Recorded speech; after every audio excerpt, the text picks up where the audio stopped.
Question is ABCD is a rectangle and PQRS are the midpoints of the side AB, BC, CD, DA respectively show that the quadrilateral PQRS is a rhombus.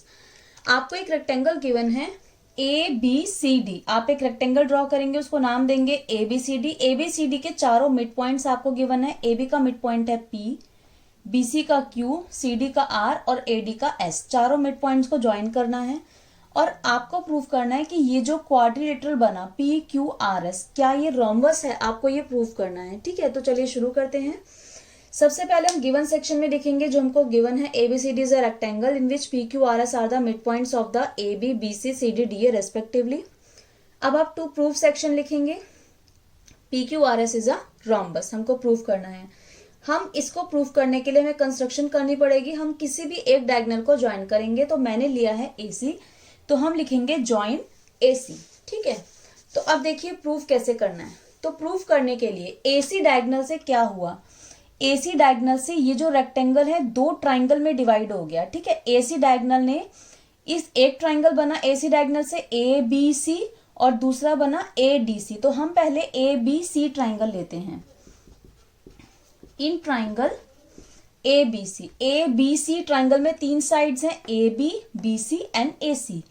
तो आपको mid point theorem अच्छे से पता होगी triangle की mid point theorem के according triangle के किसी भी दो साइड्स के मिड पॉइंट्स को अगर आप ज्वाइन करते हैं तो जो आपका सेगमेंट बनता है मिड पॉइंट्स को ज्वाइन करने पर वो थर्ड साइड के पैरेलल भी होता है और थर्ड साइड के हाफ भी होता है.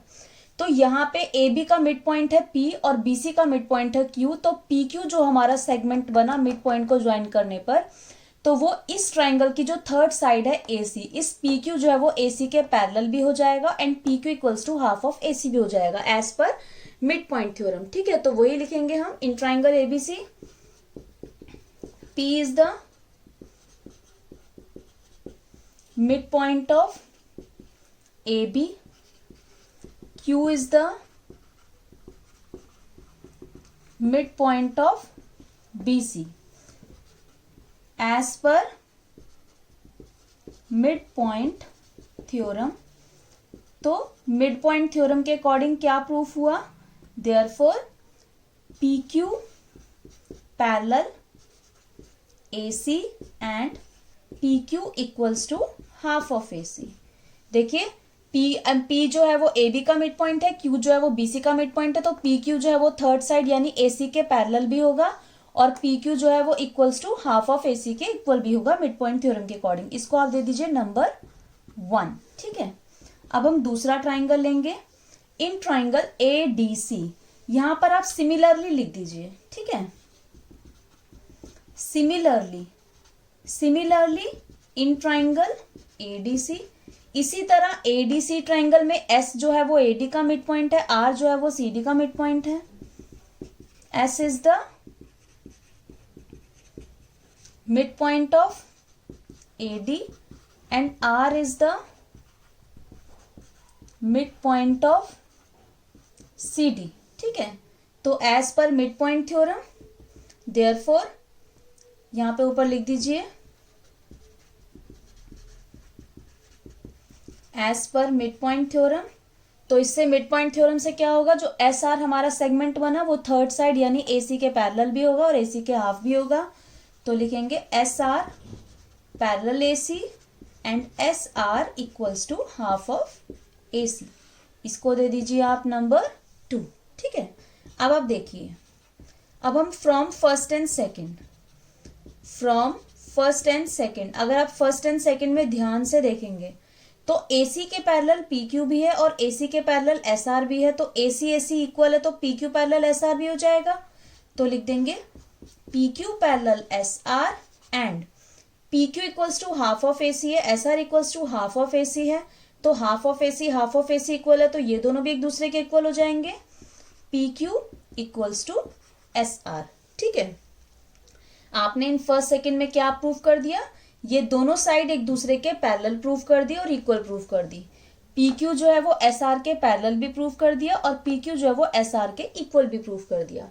तो हमें अगर किसी भी क्वाड्रिलेटरल को पैरेललोग्राम अगर प्रूफ करते हैं तो उसके लिए हमें क्या करना पड़ता है, या तो आप एक पेयर को पैरेलल और इक्वल प्रूव कर दीजिए, या फिर दोनों अपोजिट पेयर को एक दूसरे के पैरेलल प्रूव कर दीजिए। तो यहाँ पे हमने क्या किया, अपोजिट पेयर के एक पेयर को आपने पैरेलल और इक्वल प्रूफ किया, तो इससे पी क्यू आर एस क्या बन गया, एक पैरेललोग्राम बन गया। तो यहां पर हम लिखेंगे, इसको नंबर 3 दे देते हैं, तो लिख देते हैं therefore P Q R S is a parallelogram.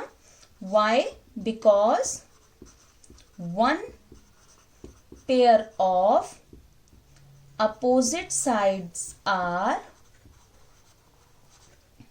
equal and parallel, right? आपने अपने अपोजिट पेयर के अपोजिट साइड्स के एक पेयर को पैरेलल और इक्वल प्रूफ कर दिया, तो इससे पी क्यू आर एस क्या बन गया, एक पैरेललोग्राम बन गया। हमें क्या प्रूफ करना है, हमें इसको रोम्बस प्रूफ करना है। अब देखिए रोम्बस क्या होता है, रोम्बस एक ऐसा पैरेललोग्राम होता है जिसकी एडजेसेंट साइड एक दूसरे के इक्वल होती है, राइट? तो यहाँ पे पैरेललोग्राम से क्या हो गया, इसकी अपोजिट साइड एक दूसरे के इक्वल हो गई। अब हम इसे पैरेललोग्राम से क्या प्रूफ करेंगे, इसको रोम्बस प्रूफ करेंगे। तो रोम्बस प्रूफ करने के लिए हमें क्या करना पड़ेगा, इसकी एडजेसेंट साइड का एक दूसरे के इक्वल प्रूफ करना पड़ेगा। तो यहां पर हम जैसे मान लो इसको प्रूफ करना चाहते हैं, पी क्यू और पी एस को इक्वल प्रूफ करना चाहते हैं, तो पी एस किस ट्राइंगल में आ रहा है, हमारा ए एस पी में, और पी क्यू किस में आ रहा है, पी बी क्यू में, ठीक है? तो हम ये दोनों ट्राइंगल्स को कॉन्ग्रुएंट करेंगे। जब हम ये दोनों ट्राइंगल को कॉन्ग्रुएंट करेंगे तो पी एस जो है वो पी क्यू के इक्वल हो जाएगा, ठीक है? तो उससे क्या हो जाएगा, ये रोम्बस प्रूफ हो जाएगा। अब इन दोनों ट्राइंगल को कॉन्ग्रुएंट प्रूफ करने के लिए देखिए, हमारा ए पी जो है वो तो इसके इक्वल है ही है, क्योंकि पी जो है मिड पॉइंट है। एस जो है वो बी क्यू के इक्वल प्रूफ करना पड़ेगा, राइट? क्यों? अब इसको हम कैसे प्रूफ करेंगे, तो हमें पता है ए डी जो है वो बी सी के इक्वल है। क्यों? क्योंकि ए बी सी डी एक रेक्टेंगल है। तो लिखेंगे since A B C D is a rectangle therefore A D equals to B C. Rectangle की अपोजिट साइड्स एक दूसरे के इक्वल होती है, तो ए डी जो है वो बी सी के इक्वल है। Why? Because opposite sides of rectangle are equal, है ना? तो जब अब एक दूसरे की ये वाली साइड्स इक्वल है तो इसका हाफ भी एक दूसरे के इक्वल होगा। Half of A D equals to half of B C. तो हाफ ऑफ ए डी में हम लेंगे ए एस और हाफ ऑफ बी सी में हम लेंगे बी क्यू। क्यों? Because S and Q are mid points of side। S किसका मिड पॉइंट है, AD, and Q किसका मिड पॉइंट है, BC रेस्पेक्टिवली। क्योंकि ये जो है S जो है इनके मिड पॉइंट है, तो ये S and Q mid point है, इसलिए हाफ ऑफ AD हमने AS ले लिया और हाफ ऑफ BC जो है वो हमने ले लिया BQ। तो A S equals to B Q आ गया, ठीक है? इसको दे दीजिए नंबर 4। अब हम क्या करेंगे, अब देखिए हमने इन दोनों ट्रायंगल्स को कॉन्ग्रुएंट प्रूफ करने के लिए अब हमारा ए एस जो है वो बी क्यू के इक्वल हमने प्रूफ कर लिया। सेकेंड थिंग हम क्या लेंगे, क्योंकि रेक्टेंगल है तो एंगल ए जो है वो एंगल बी के इक्वल होगा, ईच एंगल 90 डिग्री, और ए पी जो है वो पी बी के इक्वल होगा। तो इससे ट्रायंगल्स क्या हो जाएंगे, कॉन्ग्रुएंट हो जाएंगे, ठीक है? तो अब हम कॉन्ग्रुएंट करते हैं। अब हम लिखेंगे in triangle P A S and triangle P B Q, ठीक है? P A S and P B Q में सबसे पहली चीज ए एस जो है वो बी क्यू के इक्वल है, A S equals to B Q. यहां आप प्रूव्ड अबव भी लिख सकते हैं, या मैंने नंबर 4 दिया है फ्रॉम 4th, कि मैंने 4th पॉइंट में इसको प्रूफ किया है। तो इसमें एग्जामिनर देख सकता है कि 4th पॉइंट कहां पर है, वहां आपने ये चीज प्रूफ की है। Second thing, angle A equals to angle B. Angle A जो है वो एंगल बी के इक्वल है, ईच 90 डिग्री। 90 डिग्री क्यों है, क्योंकि रेक्टेंगल का हर एंगल जो होता है वो 90 डिग्री होता है। थर्ड, ए पी जो है वो पी बी के इक्वल है, A P equals to P B. Y?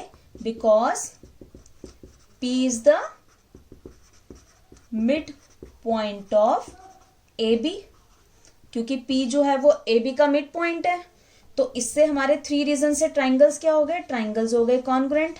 Triangle PAS congruent triangle PBQ by किससे, side angle side, SAS rule, right. अब देखिए ट्राइंगल्स आपके कॉन्ग्रुएंट हो गए तो उनके कॉरेस्पॉन्डिंग पार्ट भी एक दूसरे के इक्वल होंगे। तो इस ट्राइंगल का थर्ड जो पार्ट है वो है PS साइड, वो किसके इक्वल होगा, उस ट्राइंगल के PQ के इक्वल। तो लिखेंगे therefore PS equals to PQ by CPCT। और अब देखिए आपका, क्योंकि आप इसे पहले ही PQRS को आप पहले ही पैरेललोग्राम प्रूफ कर चुके हो, और पैरेललोग्राम की आप जब एडजेसेंट साइड एक दूसरे के इक्वल प्रूफ कर देते हो तो उससे क्या बन जाता है, ये एक रोम्बस बन जाता है। तो यहाँ पे आपने यही किया, PQRS पहले आपने पैरेललोग्राम प्रूफ किया, पैरेललोग्राम में अपोजिट साइड्स एक दूसरे के इक्वल होती हैं, PQ जो है वो SR के equal and PS equals to R के इक्वल होता है। क्योंकि अब आपने PQ जो है वो PS के इक्वल प्रूफ कर दिया, एडजेसेंट साइड एक दूसरे के इक्वल प्रूफ कर दी, तो इससे ये पैरेललोग्राम क्या बन गया, एक रोम्बस बन गया। तो देयरफॉर लिख देंगे PQRS इज अ रोम्बस, और यही आपको प्रूफ करना था, राइट।